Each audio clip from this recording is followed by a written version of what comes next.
Greetings, fellow programmers. Today we have an exciting topic to explore: the Fibonacci series. We will be writing a C program to generate the Fibonacci sequence using a recursive approach. So let's dive right in. To calculate the Fibonacci series using recursion, we will need to understand the recursive nature of the sequence. Fibonacci numbers are defined as the sum of the two preceding numbers. So let's see how we can implement this in our program. Here we have our program. Let's go through the code step by step. First, we will define a function called fib that takes an integer parameter n. Inside the fib function, we will define the base cases. So the base cases is if n is equal to 0 or 1. In short, here we conclude it as if n is less than or equals to 1. That's our base case. We will return n itself because the Fibonacci series starts with 0 and 1. Now comes the interesting part. We will make two recursive calls to the fib function itself, passing n-1 and n-2 as the arguments.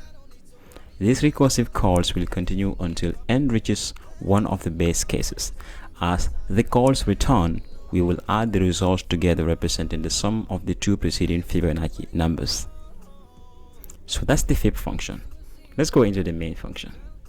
This is the main function, and inside the main function we declare two variables, n and I. And then we are prompting the user and asking them to enter the number of times. And then we are storing the number of times in the variable n. And here we have another display. Here we print in the series here, and then we have a for loop. Inside this for loop, we are checking that if I is less than n-1, which means that we haven't reached the last element or the last term. If we haven't reached the last term, then we're going to make a call to the fib function and pass I to the fib function, which is going to return the fib of I, and we're going to print that. But if we reach the last term, that means that we are not going to print a comma and a space. So we are making a call to this fib function, and let's say we pass 0 to the fib function. So inside the fib function here, we check if n is less than or equals to 1. Definitely 0 is less than 1, so we are going to return 0.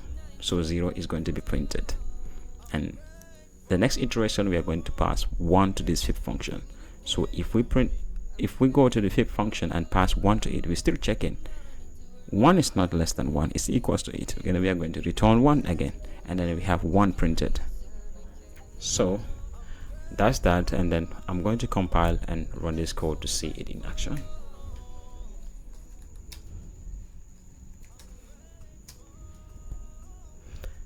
And then let's say I want to print 10 times.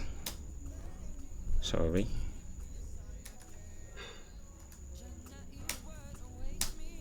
Alright, here we have it, and that totally makes sense. 10 times.